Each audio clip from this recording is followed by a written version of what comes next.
The classic economic entity in modern society is the corporation. The average life expectancy of a corporation is around 10 years. If you create a company that lasts more than 10 years, you've already outlived most. Consider the number of corporations that are over 100 years old. Compare that to the percentage of people who live to be more than 100, approximately 0.1% or 0.001%. Now, what percentage of corporations live to be over 100? It's about 0.1%. But what if I told you I could make your company live forever? How profound is that? We're talking about eliminating corporate mortality. The average life expectancy of a corporation is typically around 10 years. If a company survives beyond this decade mark, it's considered to have beaten the odds, as only a small fraction of corporations reach a century in existence, comparable to the rarity of individuals living past 100 years old. The longevity of such companies is exceedingly rare, perhaps less than 0.1%. Now imagine a paradigm shift where your company could defy these odds and potentially live forever. This concept isn't a T about mere longevity, it's about eliminating corporate mortality altogether. Think about the implications of business that transcends generations, continually evolving and adapting to changing market conditions and technological advancements.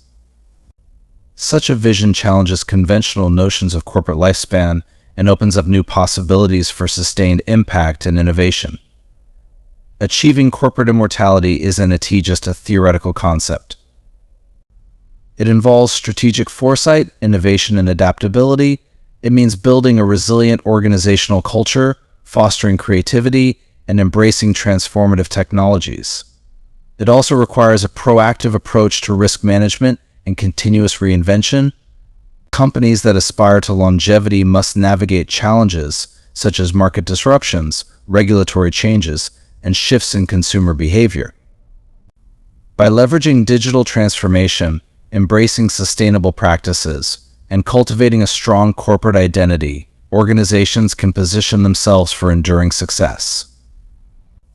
The idea of corporate immortality isn't just a dream, it's a bold ambition that challenges the status quo and redefines what is possible in the world of business.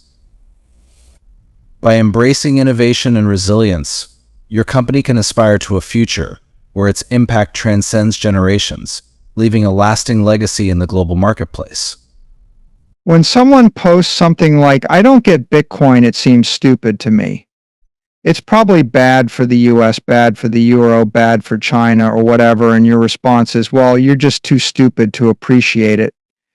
And I hope you never buy it, you're venting frustration." This response displays a weakness and immaturity. It sends a negative message to the fans of the person you're addressing. Those followers might not have strong opinions about Bitcoin one way or the other. All they see is that you are mean to someone they like. When their favorite celebrity is attacked for not understanding Bitcoin, people might think, "I don't know about Bitcoin, but I like my favorite actor, actress, or singer."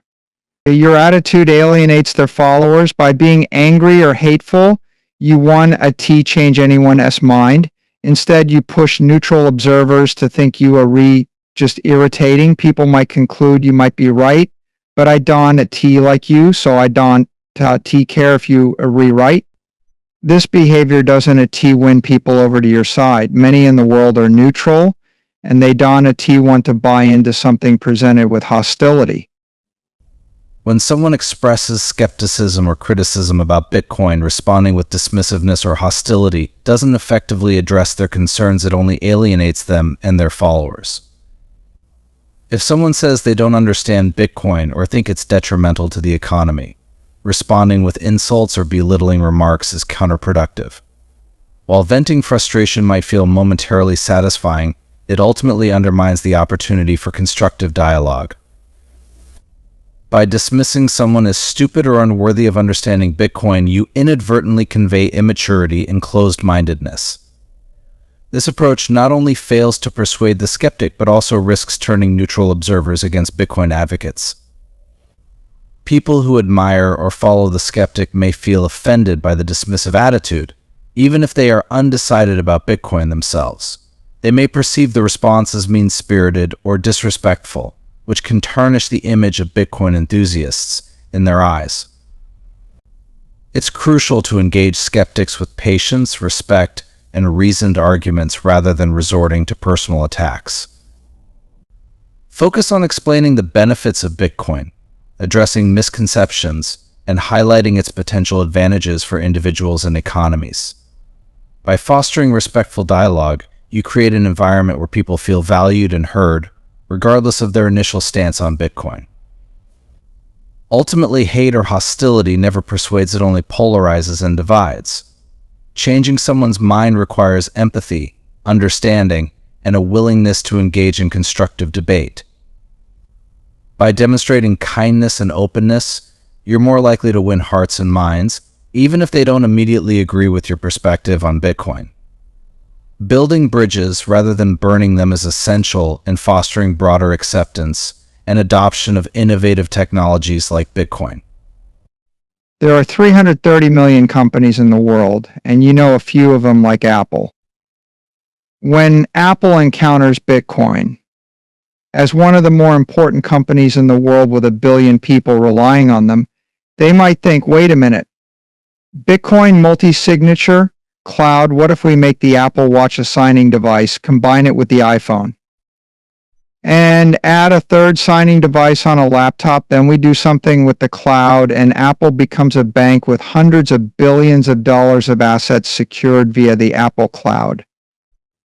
If Apple does that, Google might take a different view and say, we don't want Apple to do that, we want that to be done on Android at some point. Samsung might say, wait a minute, Samsung phones are used for Android and we can put the secure element in them.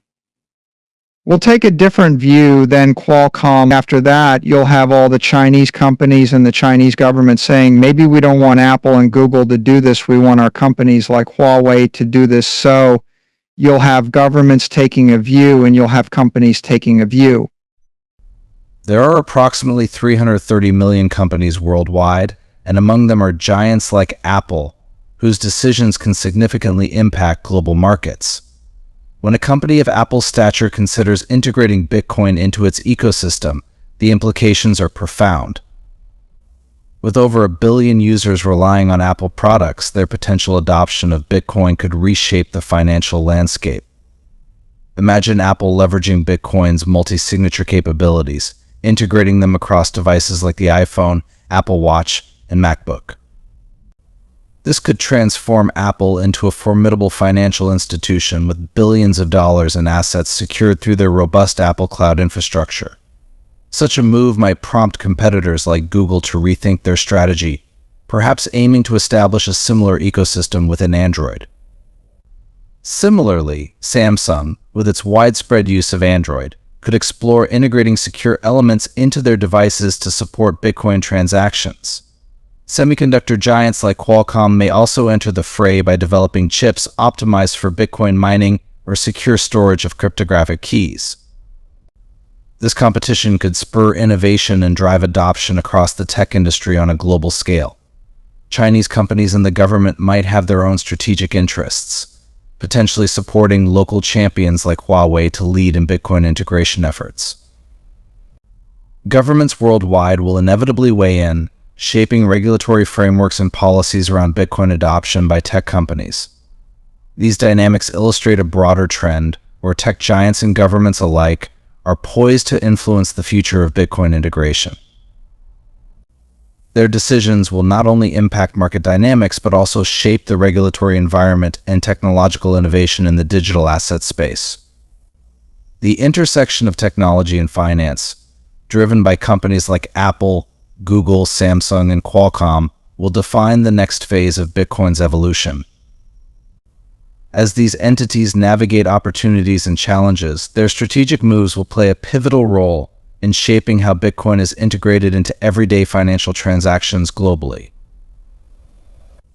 This version explores how major companies and governments might react to Bitcoin's potential integration, emphasizing the competitive landscape and global implications for technology and finance.